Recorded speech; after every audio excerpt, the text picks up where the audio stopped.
Hello there, my name's Miss Red Nebula, and welcome back to Planet Zoo. I'm going to put this on pause mode because basically immediately when I started, one of my scorpions had babies and I need to do something about that, otherwise I will have an inbreeding nightmare. Just wanted to introduce you guys to my little franchise zoo. It's kind of the concept that I said I was going to work on, Ostrich Acres, where we started with a bunch of ostriches and kind of just grew from there. So the ostrich pens are over here. There's 3 different ones. I decided to do it just a little bit different than I did in the beta, where I had them all side by side, and in this case I had them kind of catty-corner to each other, I think is the word for it. So there's one back here. I don't have my cursor on, so you guys can't see what I'm showing. There we go. There's one of them back here, one of them up here, and one of them over here. And that's what I started with, and I've got all of my facilities are back in the back here. So basically the idea of this is that it's very loosely based off a roadside kind of ostrich farm attraction here in Arizona that I've never actually been to and really need to do something about that. I would drive by it and I always just look over it and go, you know, that looks like fun. They've got all sorts of things. You can feed goats and they've got a stingray pool and just a whole mishmash of stuff that doesn't really go together. And so that's kind of the concept I was going for here, is that we start with ostriches, and then we grow into a whole bunch of stuff that doesn't really go together. Eventually, my plan was, when I got enough money, is to build up the terrain outside of it, so that it just looked like you were kind of in the middle of a desert with a highway and not a lot else. But this is pretty much, like, you look out here, this is pretty much where I live. To be fair, the desert does have a little bit more plant life than this. I'll see if I can dig up a picture, but in any case, like, the Sonoran Desert does tend to be a lot less sparse than you see in deserts of, you know, your classic sand dunes and stuff like that. A lot of that's just on me because this is all just open terrain that I haven't done anything with yet. So we started with ostriches, and as I mentioned when I was kind of doing my planning stages for all of this, is that the next animal I added was a green iguana. I really want to start and actually play the thing. Hang on. I'm going to take care of some scorpions real quick. My scorpions are giant desert hairy scorpions, and yes indeed, we do have these guys around here. One of them's actually preggers again, cool. All of the ones that are my scorpions I named after actual different types of peppers. So you've got jalapeno, poblano, and reaper, after the Carolina Reaper. Move those to the trade center, and then we can actually let this thing go on and do its thing. Got a few exhibit animals because they breed so fast. But in any case, so we started out with this guy, and they've got a mate, and have been producing little bebés, which is very sweet. And after that, we got some maybe wild-caught Gila monsters. We got a breeding pair of these guys as well. Let's see if I can find them. One thing that I noticed, oh, you're under your basking lamp, because of course you are. Let's see if I can let this play without anything too drastic happening. Since we're in franchise, I have to be a little bit careful because stuff can go completely bonkers really, really fast. One thing that I thought that they did a really nice job on was when you add these 3D elements to the backdrop of your enclosures. Is it you down there? Yeah, you're hiding down there. Is that the animals will sometimes climb on them, and I think one of the better places to see that is with the poison frogs, who will also climb on the glass sometimes too, so I thought that was really cool. Like, they climb all over the plants you put in there with them. Here's one of them hanging out on that backdrop. One of my ostriches with the really awkward naming structures expecting offspring. Cool, cool. I started doing that thing where you name them with their stats because my ostrich situation was getting rapidly out of control and I really need to do something about that. So we did add, got this area here for everybody to kind of cool off in, and we did add, while the whole, I call it Tiger Fest or Tiger Palooza 2019 was going on, we added some tigers. So the story there just being that, like, I had a female. I bought her when everybody was trying to breed tigers for the big thing and all of that, and didn't actually notice that she was already pretty old. So she ended up having a bit of a story, that she had been passed around from zoo to zoo. She'd started out as a pet ages ago, been passed around to all of these second-rate zoos for a while, and just was not having a good time of it. So she kind of came here to retire. Got a male tiger and put them in together, and lo and behold, she ended up giving me a cub. That cub was Tigger. Because of course it was Tigger. You're gonna climb that tree, aren't you? I love watching them do this. Come on! The fact that they can climb, I know it's a little hinky looking, but the fact that they climb and come up here and hang out is just too cool. So he's been around for a while, and he got a new mate after his mother died, who's Tilda, and their little baby is Atreus, who's got a silver medal, and I am definitely planning to breed him up. I'm not trying to do the whole, like, breeding massive farms worth of animals aside from, well, the ostriches, and, let's just say Chief Beef has some interesting stuff in it. Shush. It happens in real life. Let's see, what we ended up adding next? Because I was kind of trying to figure out what I wanted to do with it, aside from just having these animals here, and I thought, what do you see in these kind of attractions that we actually have in Planet Zoo? I'm going through all the animals going like, well, I guess I could do pronghorns or maybe like buffalo or something like that. And then it occurred to me, camel rides.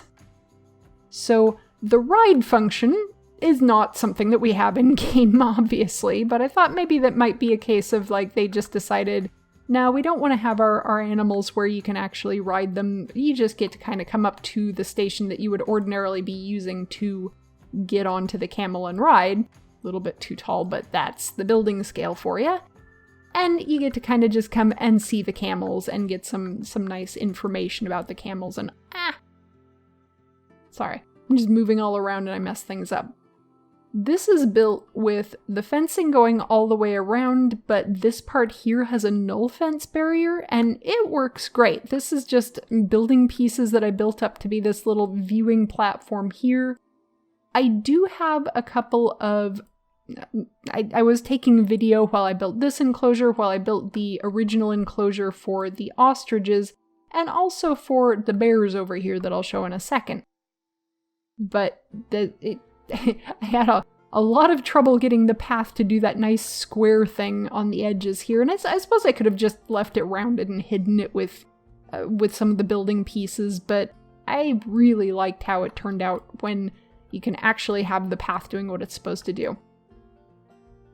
It was not playing nice with these things though, so I just ended up taking them off and building my own out of just the little wood slat pieces, and then gave them a nice canopy. It does do a little bit of good, like if you have things over the top of paths and stuff, it will, like, let me turn on temperature. Of course, a lot of this is just because I've got coolers scattered all over the place, because you kind of have to. Even that one. But that if you look at some place where there's a tree just by itself, it's not the easiest thing to see, and I wish that it made a little bit more of a difference, but you can see under the tree how it does make a slight little amount of difference underneath there as to what the temperature is. You can see it underneath these umbrellas, how it's just a smidge cooler underneath the umbrella than it is otherwise. And I think that's a really cool feature, literally. So the last exhibit that I wanted to show here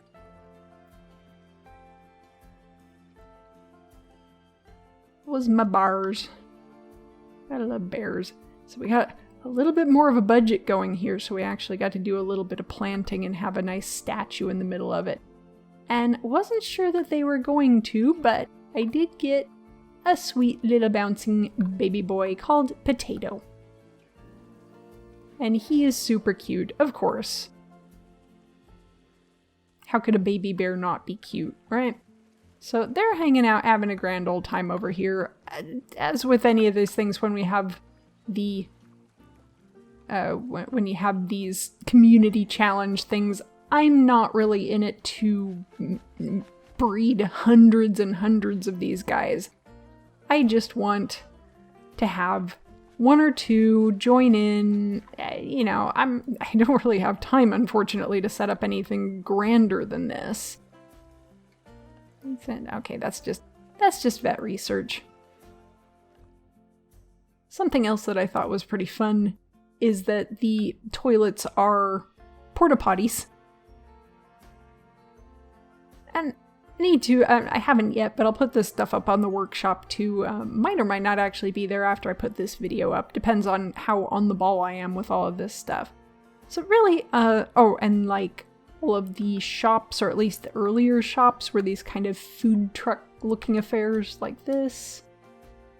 I really wanted to push the idea of this being a really kind of dumpy place that is starting to...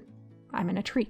That is starting to slowly get a little bit of a better budget and starting to be able to take care of their animals a little bit better. My idea was that I wanted to kind of do franchise during live streams. Unfortunately, as you guys might have noticed that I only did a couple of live streams and then sort of stopped, is because my internet connection apparently is just not good enough for this stuff. Which stinks, because I was having a really good time trying to do this stuff, getting myself to where I was comfortable just playing the game and hanging out. Only ever saw a couple of people, one of whom I know in real life, so hey.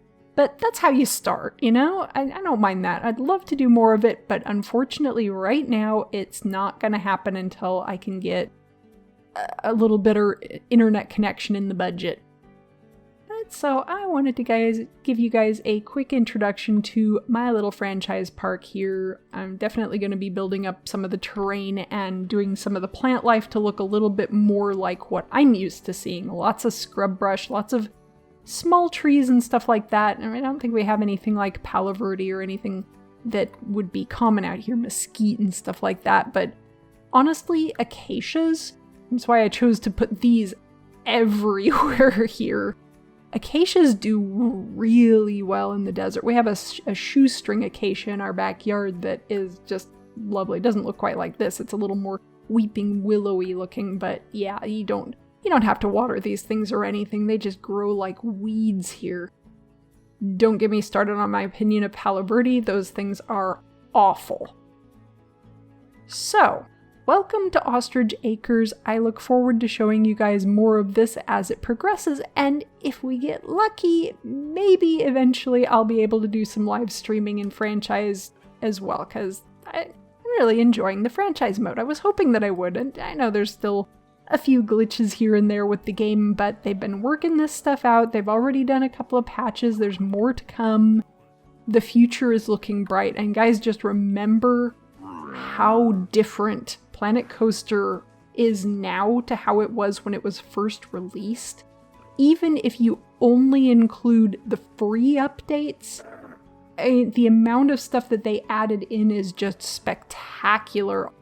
The fireworks, the display sequencers that went along with that stuff, they added the entire festive pack and all.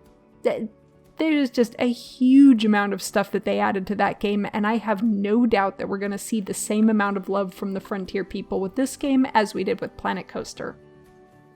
In any case, that's it for this one. Feel free to like or comment, and if you want random updates from my little world of art and gaming, subscribe. If you enjoy what I do and are interested in supporting the channel, check out my Patreon. A big thank you to my current patrons. That's all for now. Bye!